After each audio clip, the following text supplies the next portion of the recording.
Hi, welcome back. This is Daywalker Customs, and today we're actually going to learn how to paper piece. And this is the block that we're going to make today. This is the geometric paper piecing block. It's just something that I drew up to use for this particular class.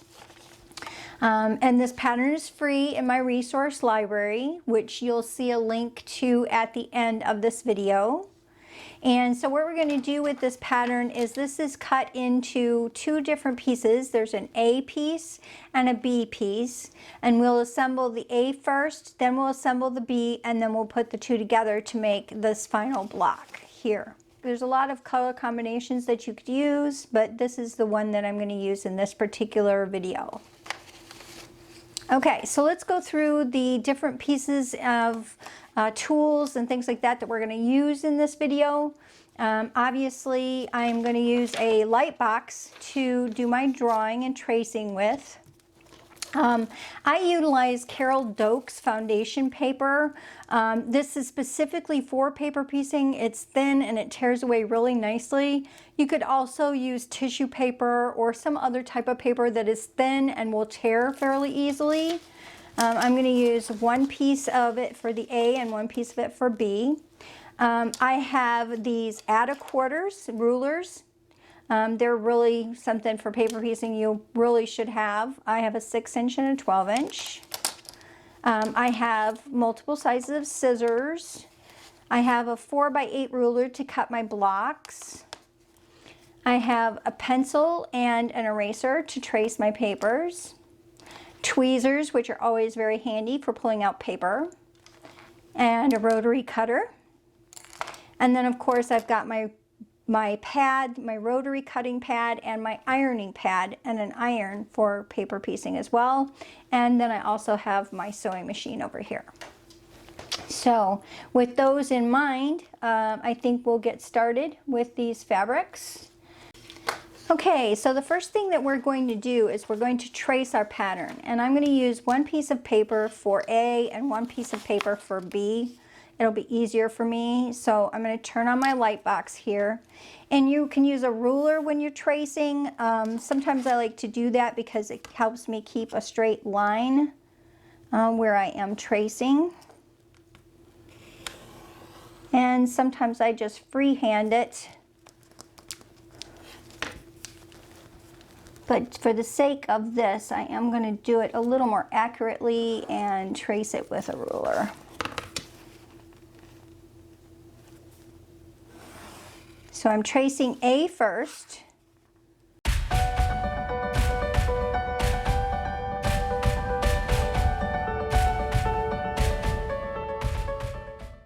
And then I'm going to want to make sure I number them. 1, 2, 3, 4, 5, and 6.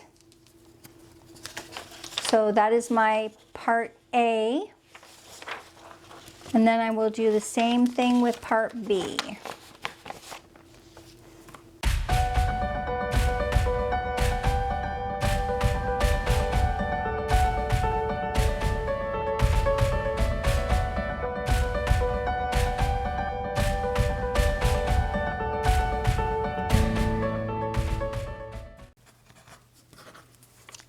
Okay, and there is my part B ready to go. So I'll label that as B.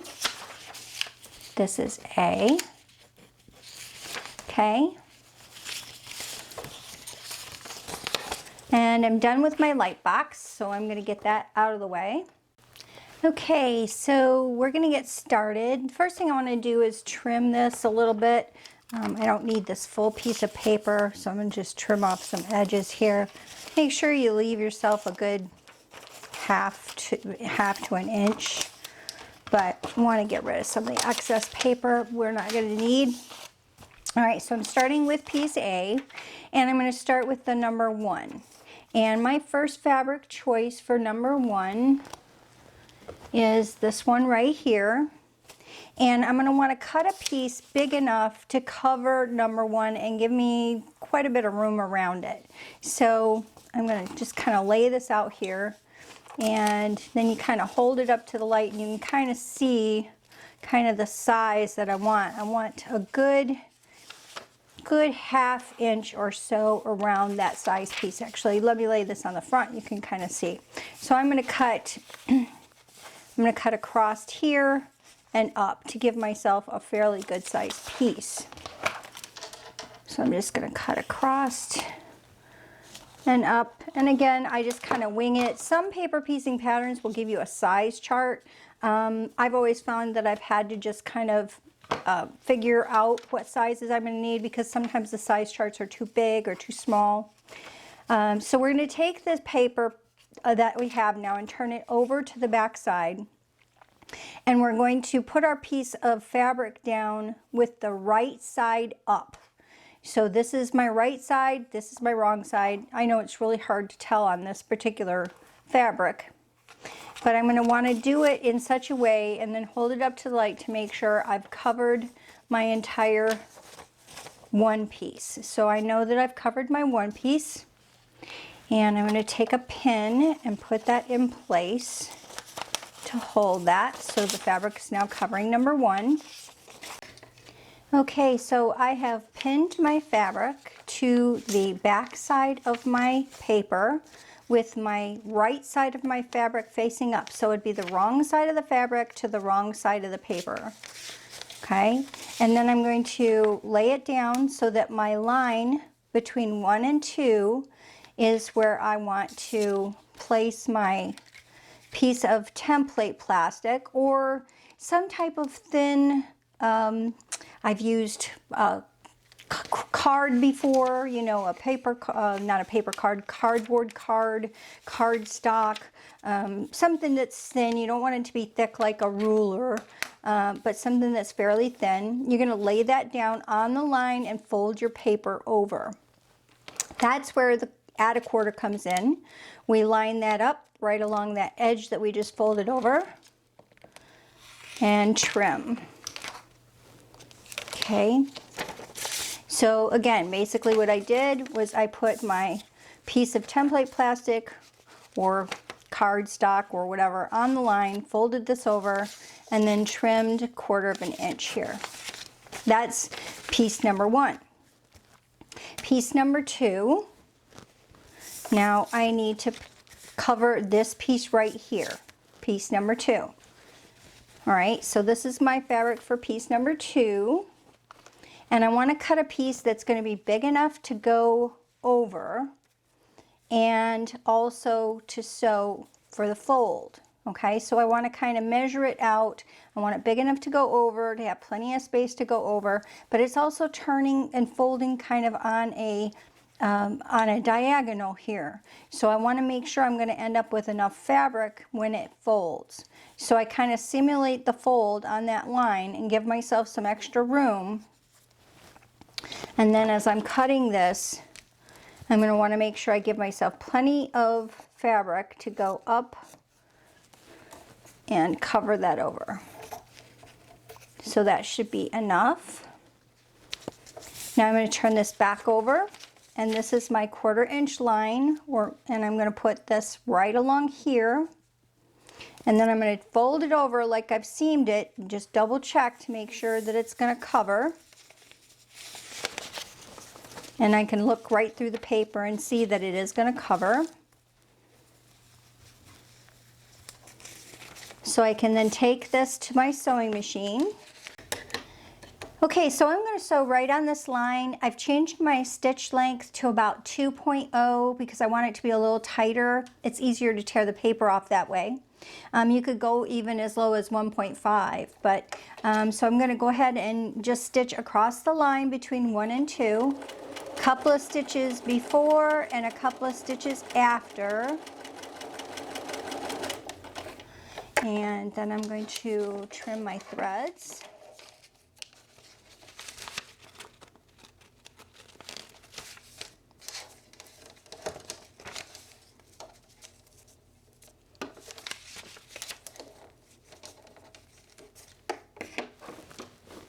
And then at this point I can remove the pin.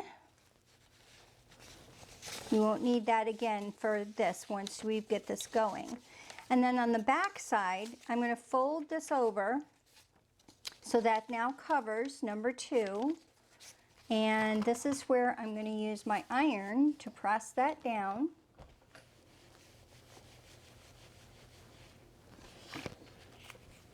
Okay, and then we're ready to do number 3. So I'm going to put this template plastic again right on the line between 2 and 3.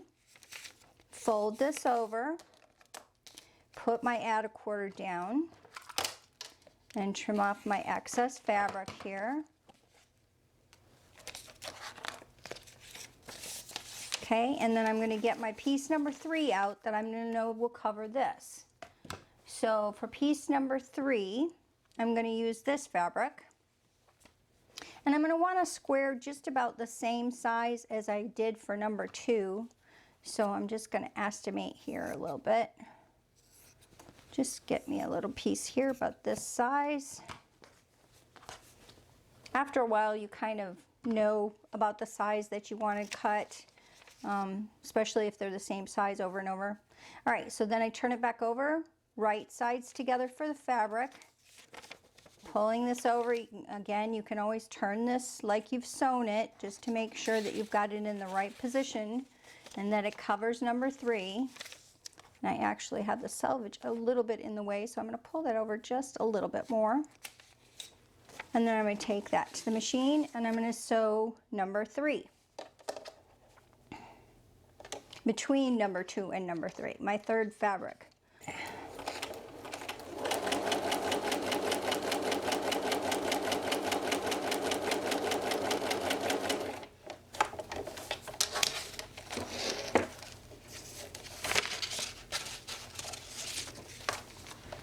On my other machine, I actually have a thread cutter, so it saves some time having to cut threads. So I apologize for the extra time that it will take me to cut these threads as we go through this.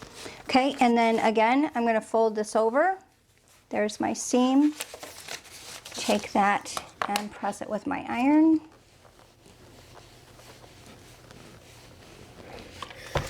Okay, then I'm going to bring this back over. Put my template plastic between 3 and 4. Fold my paper back. Put my add a quarter in place. And trim off the excess. And you're thinking, well, that's a lot of excess. Isn't that a lot of waste? And yes, you will get more accurate with cutting your pieces, but I've cut so many short that I've learned to just kind of give myself extra. I may have a little more extra waste, but at least I know I'm not going to be cutting a second piece because it wasn't big enough the first time. All right, so number 4. Now I'm to number 4. This is my number 4 fabric. And again, I'm going to cut about the same size that I cut for 2 and 3. Give myself a piece here. And this piece, just if you want to know, is roughly 3 inches by 4 inches. 3 by 4 is roughly the size of this piece.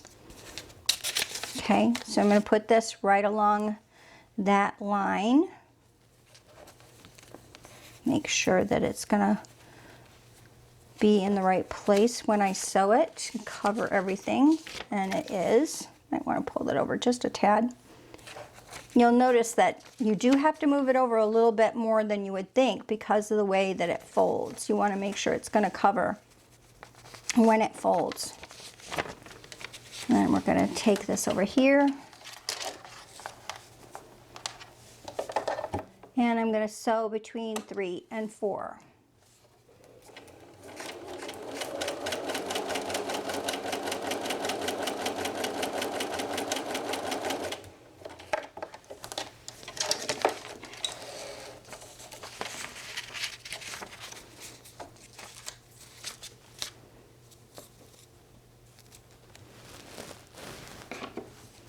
And then fold this over, take it to the machine, or take it to the ironing board, I'm sorry. Take it to the ironing board, iron that over. Okay, Now we just did between 3 and 4. We're not going to do this line between 4 and 6. We're going to do this line between 1, 2, 3, 4, and 5. Okay, so this is a little bigger piece. We're going to fold that over. So we're cutting multiple fabrics this time. And this is where sometimes you might need a little bit bigger ruler. That's why I have a 12-inch.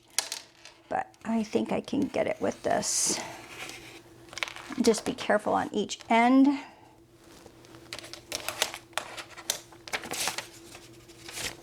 And then my number 5 fabric is going to be this one again, because I'm using this both on 1 and 5. But this time I'm going to want kind of a longer one because it needs to cover number 5. So I can look at this and I can see about how far I need to make this. So I'm going to make it about this long. And I'm going to cut down about this wide. And that gives me number 5. And I'm going to run that along that edge, making sure that it's right sides together. And be careful when you take it to the machine that it doesn't slip. You don't want it to slip on you.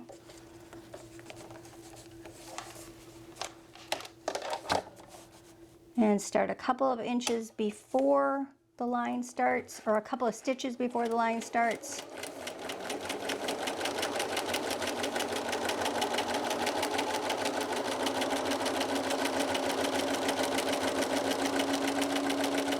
And go a couple stitches after the line stops.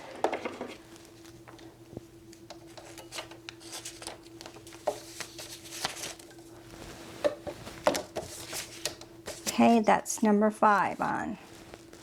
Okay, and again, I'm going to take this over, turn it like this. You can start to see it's starting to come together. One thing I like about paper piecing is how precise the corners are, how nice and perfect they are. Your points are perfect, your corners are perfect. Things are just, they're lined up and they're just straight because of the paper piecing. So, okay, now number 6, put our template plastic here, or your cardstock or thin plastic piece.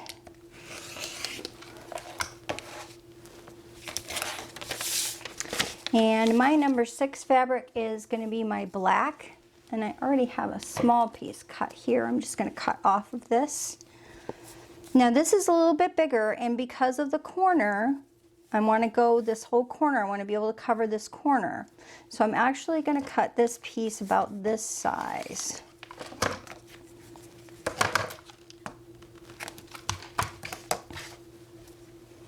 And then I'm going to put right sides together. And sew that last line.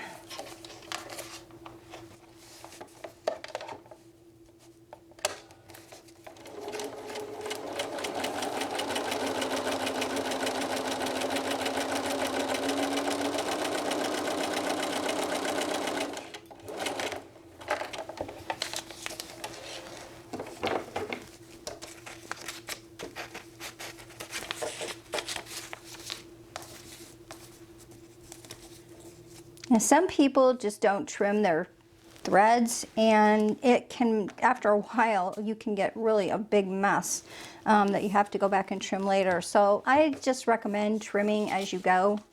And then you're going to fold that over and take it to the iron. Press that.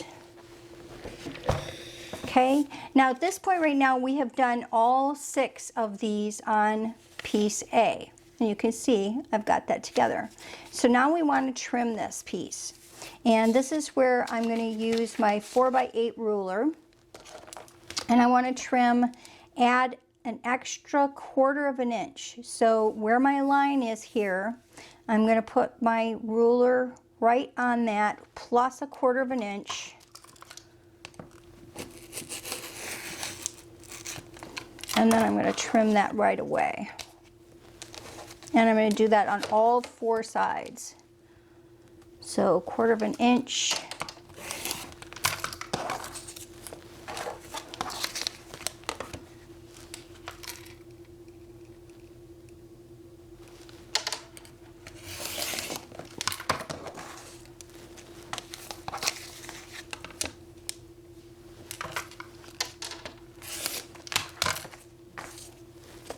Okay, so there is piece A complete.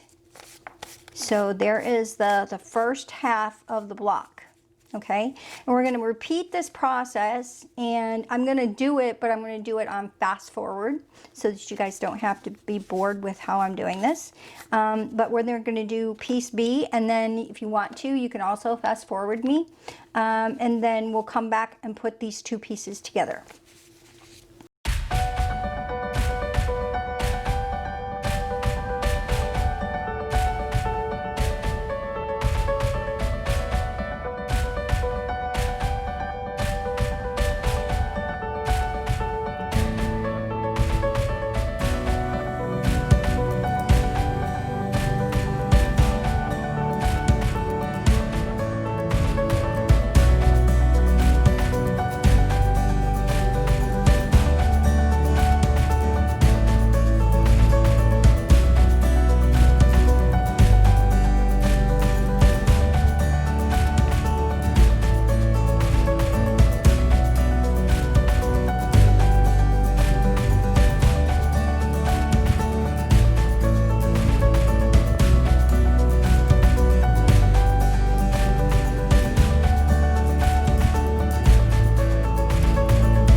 Okay, now that we have finished block B, and it is finished as far as the paper piecing goes, we're going to trim this off just like we did the other one at 1/4 of an inch.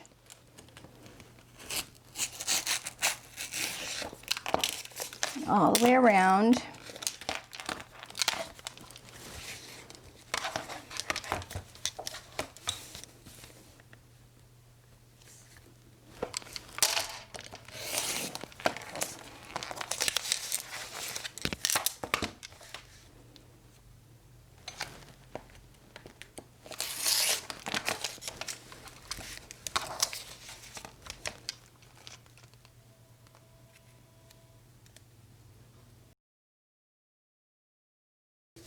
Okay, so now we've trimmed this 1/4 of an inch all the way around our paper, and we have part A and part B done, and they're going to go together like this.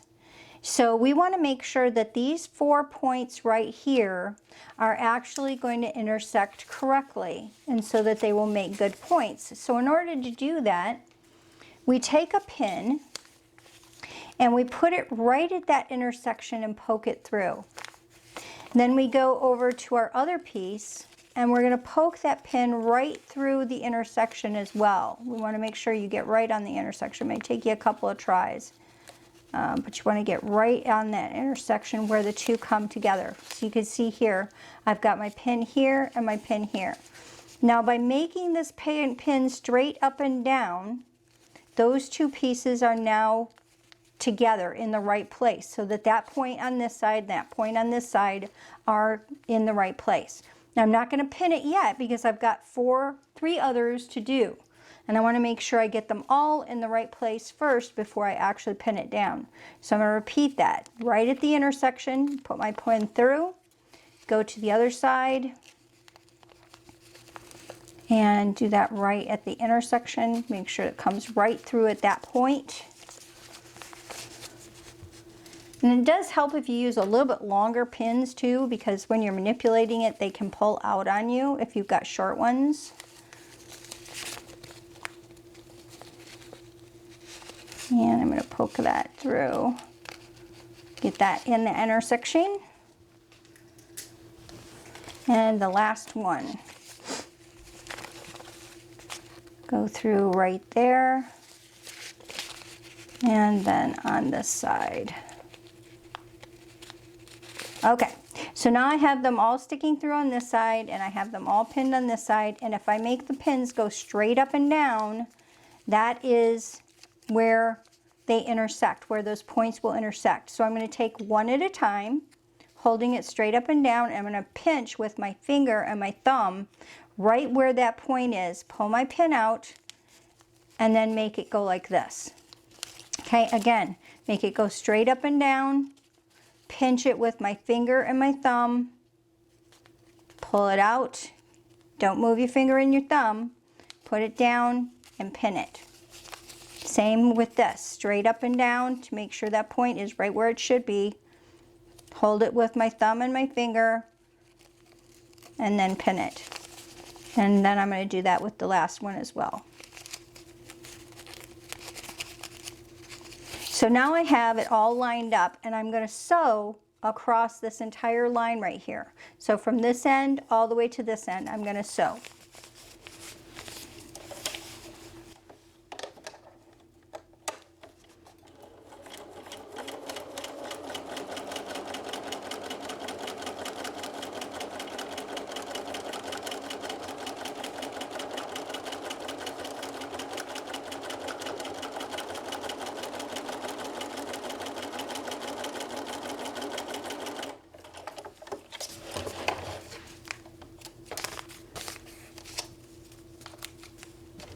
Okay, so now the proof is in the pudding.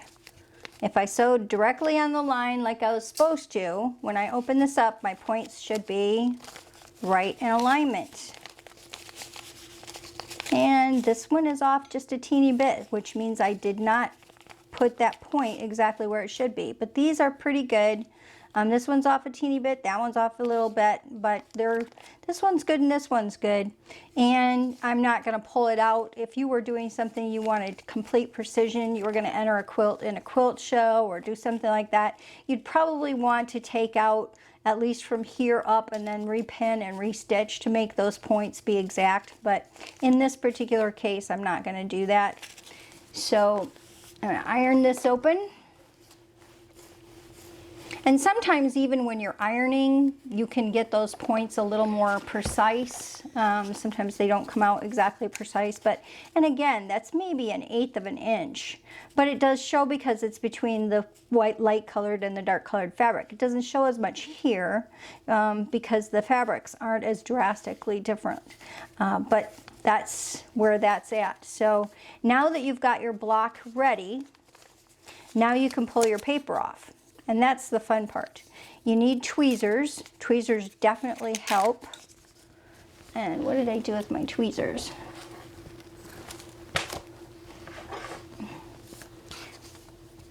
So it can help you get a hold of a piece of paper, like here, and pull that over. And then of course I have like this little piece of paper right here in the corner. My tweezers help me get a hold of that and pull it out. And you're just going to want to pull all your paper off.